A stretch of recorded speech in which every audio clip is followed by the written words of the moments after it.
سلام به همراهان همیشگی آرکا، امیدوارم حالتون عالی باشه. طبق آموزش‌های قبلی ما برای ساخت شمع احتیاج به قالب سیلیکونی، پارافین 1%، سوزن، فتیله، رنگ‌های شمع‌سازی، رنگ‌های آکریلیک و یه ظرف برای ذوب کردن پارافین نیاز داریم. شمع این کار قشنگ و طبق آموزش‌های قبلی می‌سازیم و در نهایت با هم دیگه رنگ می‌کنیم. پارافین رو به روش غیر مستقیم می‌ذاریم که ذوب بشه. توی این فاصله قالبمون رو آماده می‌کنیم. اولین کاری که قراره انجام بدیم اینه که از قسمتی که مد نظرمونه فتیله رو با استفاده از سوزن از قالب رد کنیم. با این روش فتیله گذاری قالبمون انجام میشه. در مرحله بعدی نیاز قالبتون رو خیلی خوب با سشوار گرم کنید تا خروجی عالی داشته باشین. و در نهایت برش قالبمون رو با چسب مهار میکنیم که پارافین از قالب خارج نشه.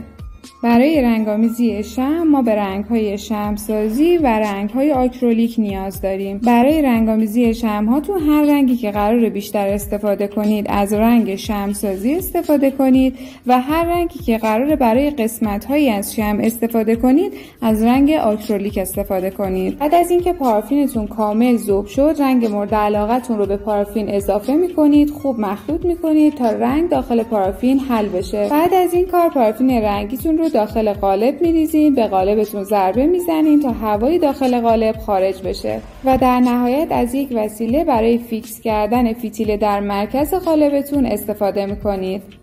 فرصت میدین تا شمعمون کامل سرد بشه و در نهایت از قالب خارج میکنیم. برای رنگامیزی با رنگ آکریلیک ما احتیاج به چسب DM5 داریم. به رنگتون چسب DM5 رو اضافه کنید، خوب مخلوط کنید و روی کارتون بزنید. چون سطح شمع چربه نیازه که 2 الی 3 بار این کار رو تکرار کنید.